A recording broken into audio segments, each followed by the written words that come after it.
skydiving. NEOM project, this futuristic city that he is planning to invest $500 billion in it. What if it goes wrong? It could bankrupt the country. But no one's allowed to criticize it. But no one allowed to write an objective piece in any newspaper saying... On January 10th, 2021, Crown Prince Mohammed bin Salman announced the most controversial project, NEOM, and a concept of world longest and tallest linear city, the Line, which will be 170 kilometers long, 200 meters wide and 500 meters tall, acclaimed to be completely cars-free. This project, part of the larger NEOM initiative, promises a new era of city life, combining advanced technology, sustainability, and a unique vision for human-centered living, all in the heart of Saudi Arabia's Tabuk province desert. After the announcement, many people dismissed this project as a joke, believing that the idea of creating a city like the Line within a single massive building was too ambitious and impractical to materialize. In October 2022, people got a big surprise when they saw the first drone video of the Line. This was the moment when everyone realized that what had seemed like just a dream was actually starting to happen. They say in a lot of projects that happen in Saudi Arabia, it can be done. This is very ambitious. They can keep saying that, and we can keep proving them wrong. Drone footage showed that work had begun on the construction of the Line city. Countless excavators were seen digging trenches for the linear city. The construction video of Line City was a shock, especially for engineers and architects. They couldn't believe that something they thought was only an idea was actually being built in real life. The project generated significant discussion, with many expressing doubts about its feasibility due to its colossal scale and futuristic appearance. Despite initial skepticism, construction is currently underway. However, skeptics remain expressing concerns that the project may never reach completion and could pose environmental risks. Some architects have even asserted that such a structure is impossible to build. It is important to know that the idea of a linear city is not new. Over 100 years ago, an attempt was made to create such a city in Madrid, known as Ciudad Lineal. The envisioned city was intended to stretch approximately 50 kilometers, but only 5 kilometers of it were actually constructed. Today, if you look at a map of Madrid, you won't find the straight line of Ciudad Lineal anymore. The city expanded in all directions and covered it up. Ciudad Lineal didn't work out as planned because it didn't have everything people needed back then. So, instead of just getting longer, it expanded outwards. So, will the Line City stay as a line, or might it grow like Ciudad Lineal? If it ends up expanding, what's the point of calling it a line in the first place? And now if we talk about the total area that the Line will cover, it's only 34 square kilometers. This is significantly smaller than London's vast area of 1,600 square kilometers. In fact, the Line's footprint is only about 2% of the size of London's, making it much more compact compared to a traditional city like London. London's population is approximately 9 million, a number that the Line also aims to accommodate. These 9 million people will have everything they need within a 5-minute walk. But what happens if they need to go to the farthest point? To address this, the Line will feature a super-fast train known as the Spine. This high-speed train is designed to transport residents from one end of the Line to the other in just 20 minutes. This means it's expected to go faster than 500 kilometers per hour. However, there is a concern about whether this can actually be achieved. Right now, the fastest train in the world is the Shanghai Maglev, reaching about 430 kilometers per hour. Even though a Japanese Maglev hit a super-fast 603 kilometers per hour in a test in 2015, that was just a trial. In everyday use, we still haven't gone past the normal speed of 430 kilometers per hour.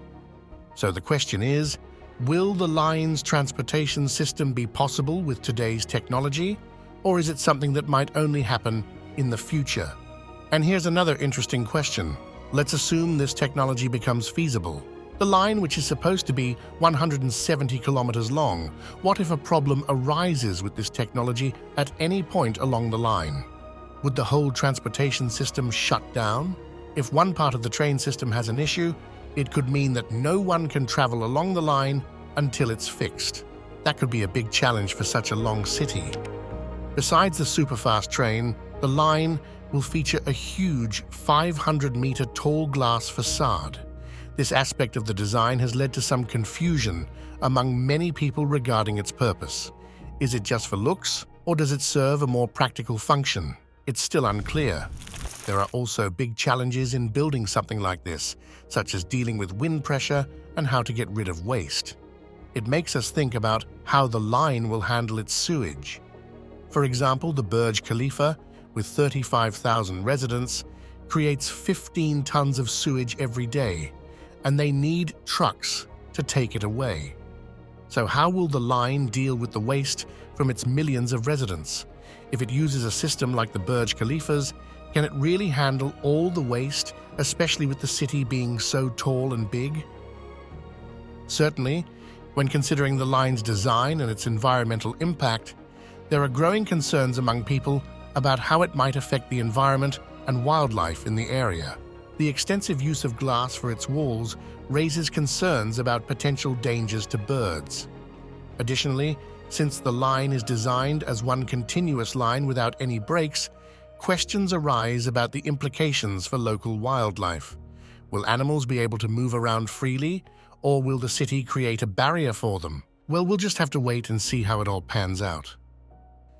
Despite the line's ambitious, eco-friendly plans, which include responsible water use and sourcing clean power from the sun and wind to achieve zero carbon emissions, the construction process itself is releasing a substantial amount of carbon dioxide, approximately 1.8 gigatons. This substantial carbon footprint during construction raises questions about the balance between the project's future environmental benefits and its current impact. It's like trying to clean a room, but making a mess in the process. According to reports, the controversy surrounding the NEOM megaproject in Saudi Arabia, specifically the line, a key part of this development, has led to significant human rights concerns. It is reported that numerous individuals, particularly from the Huaytat tribe, have been forcibly displaced as part of the project's development.